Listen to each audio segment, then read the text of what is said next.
ਬਾਦਸ਼ਾਹ ਨੇ ਐਲਾਨ ਕਰ ਦਿੱਤਾ ਵੀ ਜਿਹੜਾ ਬੰਦਾ ਮੈਨੂੰ ਹਸਾ ਦੇਵੇ ਕੋ ਥੋੜਾ ਜਿਹਾ ਟਾਈਮ ਰੱਖਿਆ ਉਹਦੇ ਅੰਦਰ ਅੰਦਰ ਤੇ ਉਹਨੂੰ ਮੂੰਹ ਮੰਗਿਆ ਇਨਾਮ ਦਿਆਂਗਾ। ਅਗਰ ਨਾ ਹਸਾਇਦਾ ਤੇ ਉਹਦੀ ਧੌਣ ਲਾ ਜਾਂਦਾ। ਇਸੇ ਤਰ੍ਹਾਂ ਬੜੇ ਬੜੇ ਚੁਗਤਬਾਜ਼ ਮਰਾਸੀ ਜੋ ਵੀ ਨਕਲਾਂ ਲਾਉਣ ਵਾਲੇ ਮਜ਼ਾਹੀਆ ਗੱਲਾਂ ਕਰਨ ਵਾਲੇ ਸਾਰੇ ਬੰਦੇ ਵਾਰੀ ਵਾਰੀ ਗਏ ਤੇ ਆਪਣਾ ਸਿਰ ਲਵਾਉਂਦੇ ਰਹੇ। ਕੋਈ ਬੰਦਾ ਬਾਦਸ਼ਾਹ ਨੂੰ ਹਸਾਉਣ ਦੇ ਵਿੱਚ ਕਾਮਯਾਬ ਨਾ ਹੋਇਆ। ਇੱਕ ਦਿਨ ਮਰਾਸੀ ਸੀ, ਗੁਰਬਤ ਦਾ ਮਾਰਿਆ ਸੀ, ਬੜਾ ਗਰੀਬ ਸੀ। ਉਹਨੇ ਸੋਚਿਆ ਗੁਰਬਤ ਨਾਲ ਵੀ ਤੇ ਮਾਰੀ ਜਾਣਾ, ਚੱਲ ਕੇ ਟਰਾਈ ਕਰ ਲੈਣਾ। ਅਗਰ ਬਾਦਸ਼ਾਹ ਹੱਸ ਪਿਆ ਤੇ ਮੇਰੀ ਤਕਦੀਰ ਬਦਲ ਜਾਏਗੀ, ਨਾ ਹੱਸਿਆ ਤੇ ਮਾਰ ਤੇ ਫਿਰ ਵੀ ਜਾਣਾ ਹੀ ਹੈ। ਉਹ ਗਿਆ ਇਸੇ ਤਰ੍ਹਾਂ ਬਾਦਸ਼ਾਹ ਆਪਣੀਆਂ ਸੀੜੀਆਂ ਚੜ੍ਹਨਾ ਸ਼ੁਰੂ ਹੋ ਗਿਆ। ਉਹ ਬਾਦਸ਼ਾਹ ਨੂੰ ਚੁਗਤਾ ਸੁਣਾਉਣ ਲੱਗ ਪਿਆ। 12 ਸੀੜੀਆਂ ਸਨ। ਉਹ ਇਸੇ ਤਰ੍ਹਾਂ ਸੁਣਾਉਂਦਾ ਰਿਹਾ। ਬਾਦਸ਼ਾਹ ਟਸ ਤੋਂ ਮਸ ਨਾ ਆਇਆ। ਬਾਦਸ਼ਾਹ ਕਿਸੇ ਗੱਲ ਤੋਂ ਵੀ ਉਹਦੇ ਤੋਂ ਨਾ ਹੱਸਿਆ।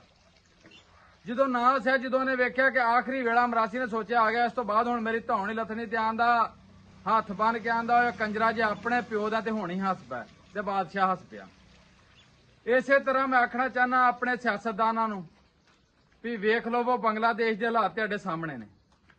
ਅਗਰ ਮੈਂ ਆਨਾ ਵੀ ਤੁਸੀਂ ਵੀ ਆਪਣੇ ਪਿਓ ਦੇ ਜਿੱਤੇ ਹੁਣ ਹੀ ਹੱਸ ਪਵੋ। ਇਸ ਆਵਾਮ ਤੇ ਕੋਈ ਤਰਸ ਕਰ ਦਿਓ। ਆਵਾਮ ਤੇ ਅੱਗੇ ਹੀ ਮਹਿੰਗਾਈ ਦੀ ਮਾਰੀ ਹੋਈ ਏ। ਉਸ ਤਰ੍ਹਾਂ ਜਿਹੜੀ ਕੋਈ ਤਹਿਰੀਕ ਦੇ ਵਿੱਚ ਥੋੜੇ ਬਹੁਤੇ ਬਾਹਰ ਨਿਕਲੇ ਨੇ ਉਹਨਾਂ ਨੂੰ ਫੇਰ ਚੁੱਕ ਲਿਆ। ਅਗਰ ਇਹ ਖੌਫ ਦੇ ਬੁੱਤ ਆਵਾਮ ਨੇ ਤੋੜ ਦਿੱਤੇ ਤੇ ਤੁਹਾਡੇ ਸਾਹਮਣੇ ਵੇਖ ਲਓ ਸ੍ਰੀਲੰਕਾ ਦਾ ਹਾਲਾਤ, ਜਾਂ ਜਿਵੇਂ ਅਫਗਾਨਿਸਤਾਨ ਚੋਂ ਬਾਦਸ਼ਾਹ ਨੱਸਿਆ ਸੀ, ਜਾਂ ਜਿਵੇਂ ਹੁਣ ਹਸੀਨਾ ਵਾਜਦ ਨੱਸੀਏ। ਇਸੇ ਤਰ੍ਹਾਂ ਅਗਰ ਆਵਾਮ ਬਾਹਰ ਆ ਗਈ ਤੇ ਤੁਹਾਨੂੰ ਨੱਸਣਾ ਪੈਣਾ। ਇਸ ਤੋਂ ਕਰਕੇ ਇਹਨਾਂ ਜਿਹੜੇ ਵੀ ਥੋੜੇ ਜਿਹੇ ਲੋਕ ਨੇ ਇਹਨਾਂ ਨੂੰ ਤਮਾਚ ਲਵੋ, ਇਹਨਾਂ ਦੀ ਹੱਕ ਰੱਸੀ ਕਰੋ। ਜਿਹੜੇ ਇਹਨਾਂ ਦੇ ਮੁਤਾਲਬੇ ਨੇ ਉਹ ਮੰਨ ਲਵੋ। ਜਿਹੜੇ ਜਾਇਜ਼ ਮੁਤਾਲਬੇ ਨੇ ਬਹਿ ਕੇ ਮੰਨੋ, ਜਿਹੜੇ ਨਜਾਇਜ਼ ਨੇ ਉਹ ਨਾ ਮੰਨੋ। ਲੇਕਿਨ ਆਪਣੀ ਆਵਾਮ ਤੇ ਜ਼ੁਲਮ ਨਾ ਕਰੋ, ਕਿਉਂਕਿ ਇਸ ਤੋਂ ਪਹਿਲਾਂ ਆਵਾਮ ਜਿਹੜੀ ਹੈ ਘਰਾਂ ਚੋਂ ਬਾਹਰ ਆ ਜਾਵੇ, ਫਿਰ ਘਰਾਂ ਚ ਵਾੜਨੀ ਮੁਸ਼ਕਲ ਹੋ ਜਾਣੀ।